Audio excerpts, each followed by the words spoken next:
Seattle Seahawks traveling to face off against the Detroit Lions. Detroit favored by 4.5. The over-under on this one is 47. Thoughts on this one? I struggled with this one a little bit because I wasn't sure if Detroit was going to get out over their skis because of their week 1 victory against the Chiefs. And I settled on the fact that they had extra days to prepare. This team, I think, is willing to fight for everything that they get.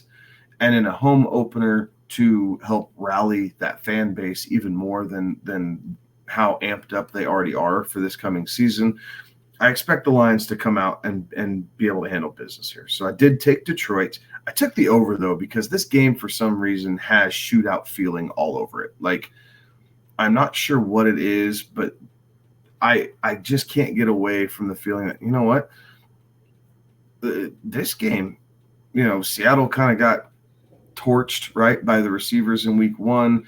Yes, they have a decent run game, but the way that the Lions run the ball and their offensive line could make problems for them. So I like the shootout. I'm taking Detroit in the over. Okay. Yeah, you and I are seeing this one a little bit different there because I think this is going to – I think Detroit wins this one, but I do think it's going to be by about a field goal on this thing. And it is very tempting for me to take the over on that. Like Jared Goff and the Lions, they got into a rhythm, especially when they were playing at home, putting up points in bunches. Like there was a crazy split last year in fantasy football when you looked at between Jared Goff home and road splits. Like Jared Goff at home, amazing for fantasy. Jared Goff on the road, for fantasy. So as much as I wanted to get into that shootout type of feel with you as well, I'm going to take the under. I think that this is a game that's going to get awfully close to touching that over, but I think we're going to come in just under it.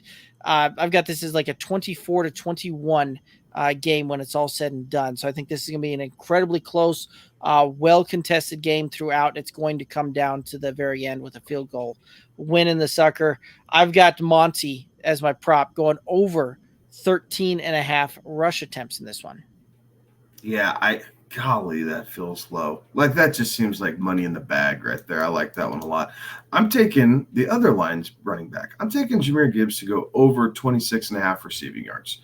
The kid had pop, right? There's no denying it. They came out, obviously they said, look, as he gets more familiar with the offense, we'll start using him a bit more.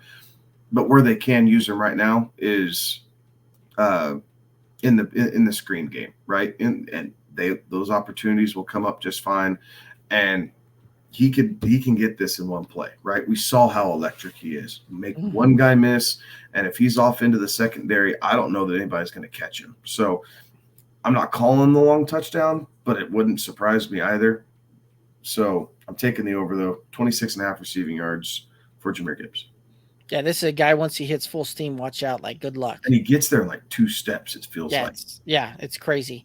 And actually, now that I think about it, did I say 13.5 rushing yards? Okay, I wasn't sure if I said yards or attempts when I actually said that. So, but even the attempts seems low. Like yes. I'd put that at 17.5. If I were making that line. Oh, yes. With how the Lions played week 1, I'd tell you the line's at 17.5. Yeah, I think that one is – I looked at that. I'm like, that can't be a real thing. It's a real thing. Done. Like okay, moving on. That looks like a good start to a parlay.